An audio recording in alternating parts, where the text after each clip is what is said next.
While retirement planning is a significant milestone that we're all trying to plan for, the truth is that in our lives we face many challenges along the way, many significant transitions, changes in our lives that a financial plan can help us deal with those types of changes. I had a friend recently who retired from her job. She lost a parent, sold her home, and moved to another state, all in the space of about 3 months. What a lot of change and transition that happened in her life. In today's episode, we're going to talk about how some of the major life transitions, like career change or family changes, health and wellness, we're going to talk about how those changes can impact our financial plan and some steps that we can take as we deal with each of these types of changes that happen during our life and sometimes even simultaneously. Hello and welcome. Danette here. Thank you for tuning in to the Ready to Retire podcast. In today's episode, we're going to cover life's transitions. If you're thinking about retiring in the next 3 to 5 years, then please consider subscribing so that you can be updated when we release new episodes like this one. Before we take a deep dive into transitions and the different ways to handle them, I have made available to you a free financial planning tool.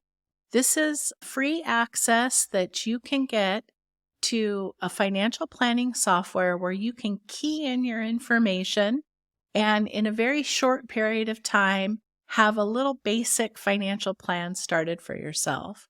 I will put a link to that on the screen if you're watching and in the description below. No matter what life transition you're facing, a financial plan can help navigate those changes. So I hope you take advantage of looking at that free tool. As we're getting ready to retire, it is such a cool time in our lives because we're seeing that all the hard work that we put in during our careers is leading up to that point where we can transition into retirement. And along the way, we face a number of challenges. Life is happening constantly. It's not just a retirement plan that we're going for. And sometimes there's so many changes happening in our lives that we can't even imagine planning for retirement. We can't even think about it. A few years ago, my husband and I went through a tremendous number of changes in a very short period of time. We lost my dad in February of 2020, and my son had moved my granddaughter to another state. And after traveling back and forth between the two different states for a number of months, we decided to purchase a second home in the other state. And as soon as we put the offer on the home, then lockdown started about a week later, meaning that while we were going through the loan process, all of the people working at the bank and the mortgage department were now working remotely for the first time. And it was incredibly challenging. We had to stop seeing our clients and we had to start doing meetings on Zoom. And for the first time in my career as a financial advisor, I started to get clients that I hadn't met in person. Usually when a new client came in, they'd come into the office and we'd sit down and have a meeting. And this wasn't the case now. As new clients were coming in, we were meeting on either Zoom or through the telephone, and for the first time, not meeting in person. That was a big change. We eventually closed our physical office because we weren't using it. We were working from home like so many people did. And that was another big change. I don't know how I would have gotten through so many changes in such a short period of time if I didn't have my own financial plan in place. As we made different moves in different situations and different things were happening, I would go into my financial plan and make this change or that change. It really helped take a lot of the stress that comes with making these big life changes, the stress that comes with that was alleviated because I was updating our own financial plan and I could see what the financial impact of the changes we were making had on our lives. That is one of the main reasons why I'm able to give you access to the same exact financial planning tool that I was using.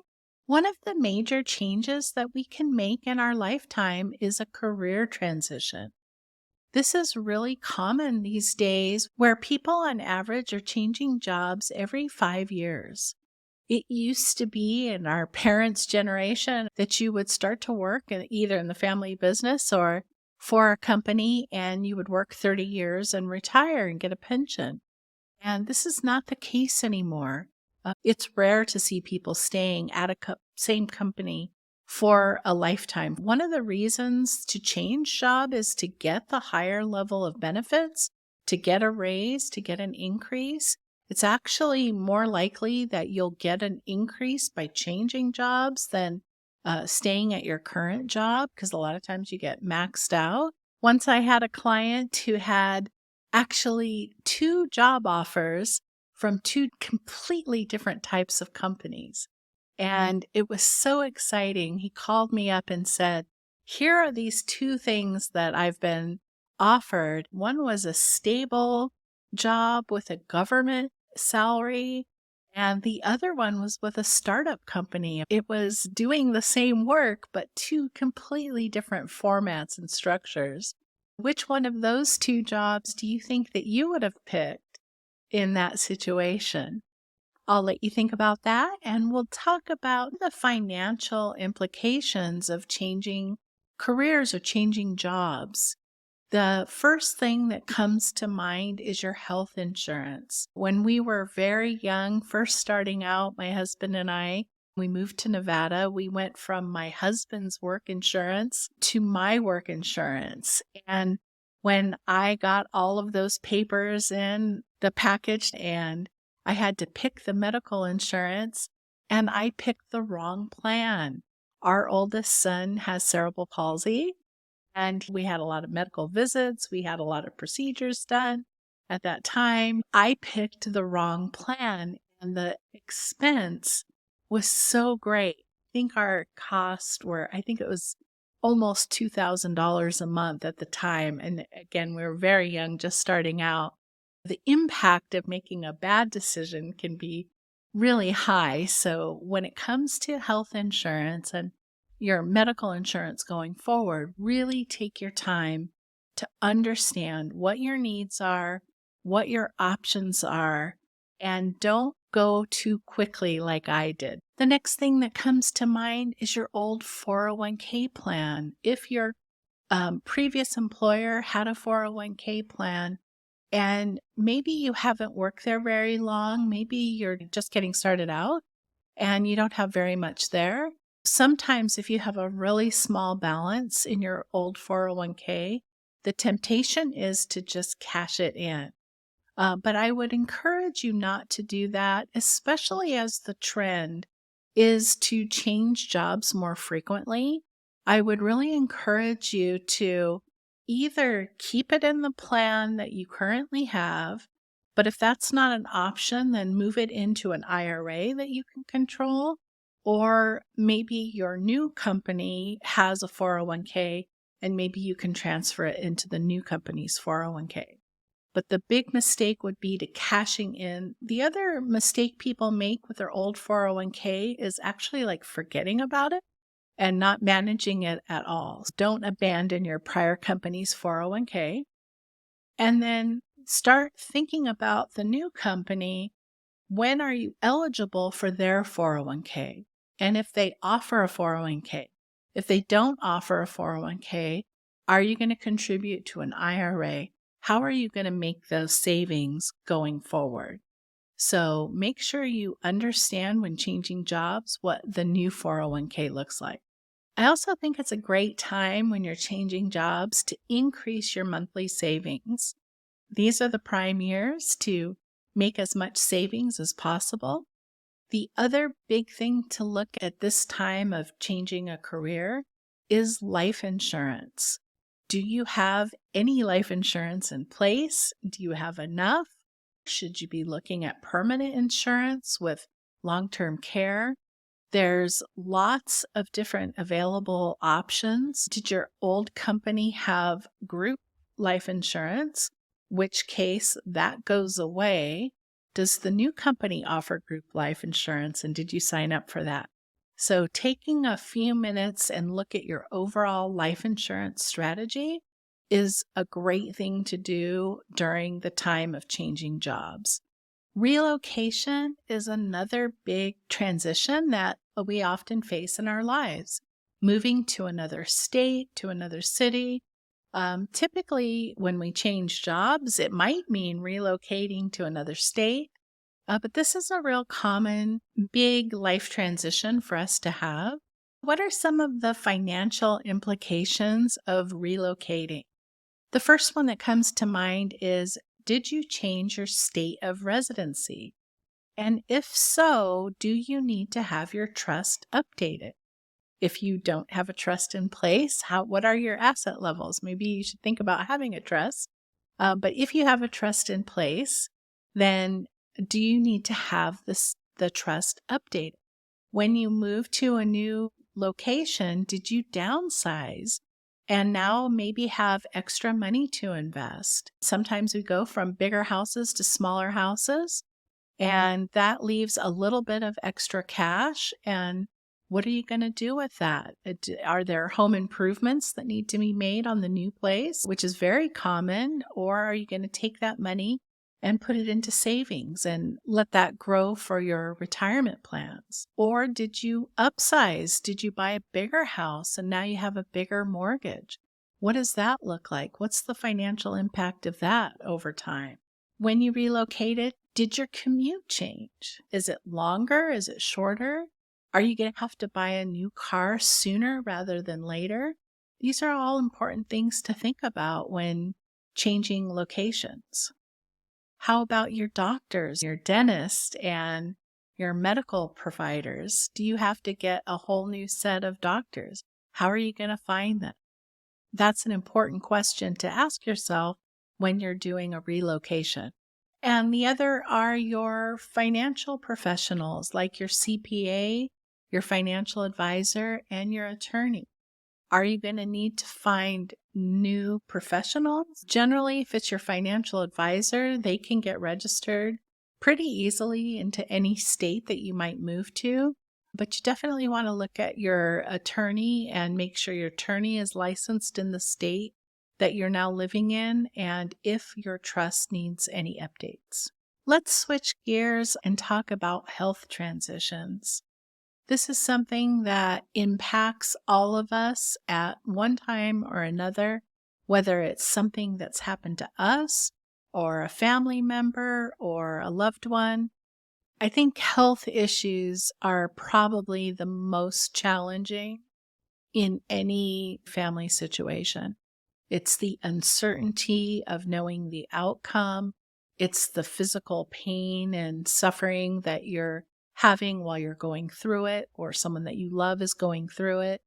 It's so hard to think about financial planning when you're dealing with your health. The very first thing that I want to suggest is self-care, is taking care of yourself first. You know the saying, I think I've said this before, is you have to put your oxygen mask on first. In the event of an accident, you have to take care of yourself first. That will help give you the strength to help care for the people that you love. Taking care of yourself first is the best gift that you can give your family. Health transitions can turn our lives upside down. Some of the things that you want to think about is, do you have a medical power of attorney in place? Do you have someone there that can help you with medical decision making? Have the proper forms been filled out? One of my clients was diagnosed with Alzheimer's, and he was the primary person dealing with the financials in their household. He went down very quickly from the time he was diagnosed to the time he was unable to do anything was just months. It was remarkable how quickly he declined, but how resilient she was and how she adapted to the new situation and circumstances. If you're married, then it's a great time to make sure that you both know how to balance the checkbook. It's important that you both know where all the financial documents are and get those updated. It's a great time to do a beneficiary review if you haven't done one in a while. And that's just simply where you just have somebody sit down with you and go through all your financial documents and make sure that what you want to have happen is what is going to actually happen. Are you caring for your parents? This can be a huge responsibility for people who are working full time. It can be incredibly challenging. What we talked about at the beginning of this section was to take care of yourself first, and that is definitely the most important thing. Relationship changes are another big area of financial change. That can be marriages, it could also be divorces, it can be forming new partnerships. Some of the things that you want to consider during a relationship change are, how are the assets going to be titled? Are you going to have a joint account? Are you going to open up a new trust? If you inherit money, how are you going to title those assets? We recommend that the person inheriting money keep the assets in their own name and not commingle them, because once you commingle, then it's considered joint. And if something were to happen to you, then your spouse could decide what happens to the assets that you inherited. Life insurance is another key time to be looking at your life insurance and seeing if what you currently have in place meets what your new needs are in this new relationship.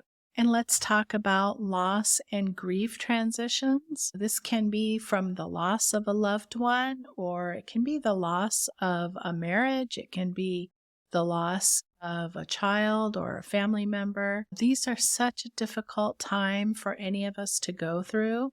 The first thing we recommend when you're going through a major grief transition is to not do anything too soon. Try not to make any major life-changing decision in the immediate period following the grief event. It takes some time to work through your grief. Even though my dad passed away 3.5 years ago, which I can't believe, I find it harder now than when it first happened. I'm not sure why that is. My mom gave me my dad's Coca-Cola memorabilia. My dad used to work for Coca-Cola, and he had so many things that he had collected, and they were sitting in the garage and they were dusty. I know that the memorabilia for him, probably when he looked at it, he would remember, this person gave me that, or I picked up this piece here.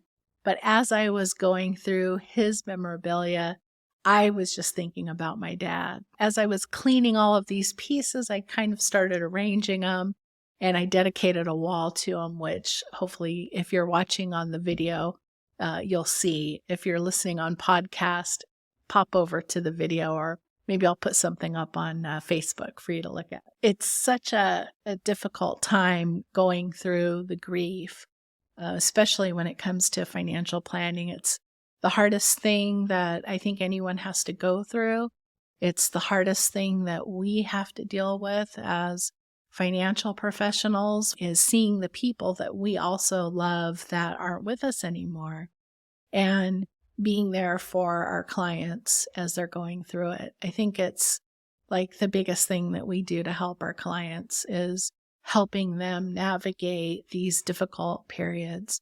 So number one is to try not to make any major decisions. Obviously, there's certain things that you will have to decide, but try to put off making big life-changing decisions for as long as you can. And then again, look at your beneficiaries, look at your estate, look at your trust documents. Make sure if you're now the surviving spouse that your kids are involved somehow. Make sure they know where you keep your financial documents. Make sure your financial advisor knows who your kids are if you haven't yet at this point. And just take one day at a time. There's a great book by John Holland called Bridging Two Realms that I just love. The other thing I think is very helpful and useful is journaling and writing down your thoughts at the end of the day if you're grieving. It's a great way to gain insight and to help work through the different emotions. No matter what transition that you're dealing with in your life, and maybe you're dealing with more than one at a time, hopefully we've talked about a couple of things that can help you along your journey and help reduce the stress that comes with making life transitions. Our last episode was filled with top 10 tips of the first year of the podcast. And so I'll link to that here. And I hope you have an amazing rest of your day. Thank you for joining us. Take care.